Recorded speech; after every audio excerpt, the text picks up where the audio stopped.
কোথায় নরেন্দ্র মোদী আর কোথায় আমাদের ডক্টর মোহাম্মদ ইউনূস? উনি MA পাশ করেছেন, PhD করেছেন, শিক্ষকতা করেছেন, গ্রামীণ ব্যাংকের MD হয়েছেন, সারা দুনিয়া ওনাকে চেনে।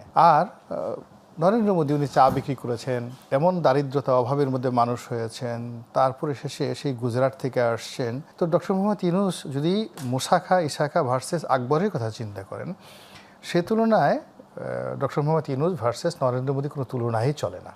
তো সেক্ষেত্রে এখন যারা আছেন চিন্তা করেন ডক্টর মোহাম্মদ ইউনূসের একটা আন্তর্জাতিক কানেকশন আছে, পাকিস্তানের সঙ্গে তাদের একটা ভালো বন্ধুত্ব আছে, এখন তরুণ একটা সম্প্রদায় গড়ে উঠেছে।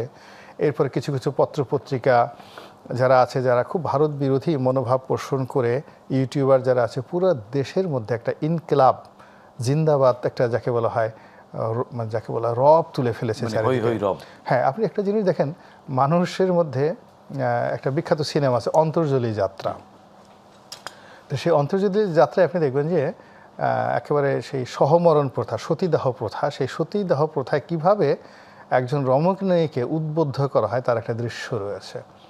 তো আপনাকে যদি একটা নির্দিষ্ট পানীয় খাওয়ানো হয়, সেটা তরল আকারে হোক কিংবা বায়বীয় আকারে হোক, আপনার মস্তিষ্কের মধ্যে যদি একটা শব্দ দূষণ ঘটিয়ে দেওয়া যায়, আপনি কিন্তু ভুলে যাবেন যে আপনি আগুনে পুড়ে মরতে যাবেন। পিপিলিকার পাখা হয় মরিবার তরে, কথা আছে না? তো অনেক পিপিলিকা পাখা হয়ে যায়, মরে যায়, কিন্তু তার কোনো আফসোস নাই, সে কিন্তু উড়তে চায়। আবার কিছু কিছু পতঙ্গ রয়েছে, লাইট দেখলেই তার আশেপাশে জ্বলতে চায়। কিন্তু আজ পর্যন্ত হাজার বছরের ইতিহাসে কোনো পতঙ্গকে আপনি এই কেরোসিন তেলের প্রদীপ থেকে শুরু করে, মাটির প্রদীপ থেকে শুরু করে অত্যাধুনিক যে আলো আছে, সেই আলোর পাশে যাওয়া থেকে বিরতি রাখতে পারবেন না। এখানে লাইট কে পতঙ্গকে, এটা আপনি লাইট পতঙ্গ আমি বলছি না, আমি বলছি আমি প্রতীকী অর্থে না, এখানে কেউ লাইটই না, এখানে লাইট কেউ না, পতঙ্গ কেউ না। আমি এখানে যেটা বোঝাতে চাচ্ছি সেটা হলো, যখন একটা এনভায়রনমেন্ট তৈরি হয়ে যায়, তখন তার মধ্যে একটা সৃষ্টি সুখের উল্লাসে চলে আসে শব্দটা।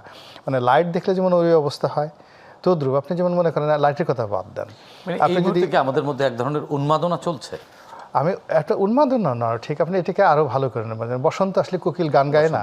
তো আপনি ধরেন বসন্ত আসছে, আমাদের এখানে আন্দোলনের বসন্ত আসছে, জাতীয়তাবাদের বসন্ত আসছে, ইসলামের বসন্ত, ইসলামাইজেশনের বসন্ত আসছে। তো এই যে বসন্ত, এই বসন্তের কারণে কি হচ্ছে, চারিদিকে একটা শ্বাস রব পড়ে গেছে। যে বৃক্ষ, তাকে তার গাছে ফুল ফুটাতে হবে, যে পাখি তার কণ্ঠে গান ধরতে হবে, যে বাতাস তাকে মৃদুমন্দ বাতাস প্রবাহিত করতে হবে। ফলে চারিদিকে একটা আন্দোলন, চলো দিল্লি। বসন্তের পরে যে গ্রীষ্মের তাপদাহ, সেটা বসন্ত কখনো গ্রীষ্মের কথা চিন্তা করলে তার বসন্ত চলে না। আপনি এখন মূল ব্যাপার হলো যে আমাদের বাঙালি জাতির অনেক দুর্ভোগ দুর্দশা আসছে বেশি বোঝার কারণে। আপনি এখন বসন্তের মধ্যে আছেন, যত দ্রুত সম্ভব আপনি এই বসন্তের পরিবেশের সঙ্গে যত বেশি কণ্ঠ মিলাবেন, দেন ইউ কুড এনজয় মোর। আপনি যদি এখন বসন্তর পরে সেই গ্রীষ্মের কথা চিন্তা করেন, গ্রীষ্মের পরে আবার বর্ষার কথা চিন্তা করেন, আলটিমেটলি এই আপনাকে একেবারে হাত হাতে বাঙালির মতো আপনার আজকের এই বাস্তবতা বা আজকের এই পরিস্থিতির জন্য তো ভারত অনেকটাই দায়ী।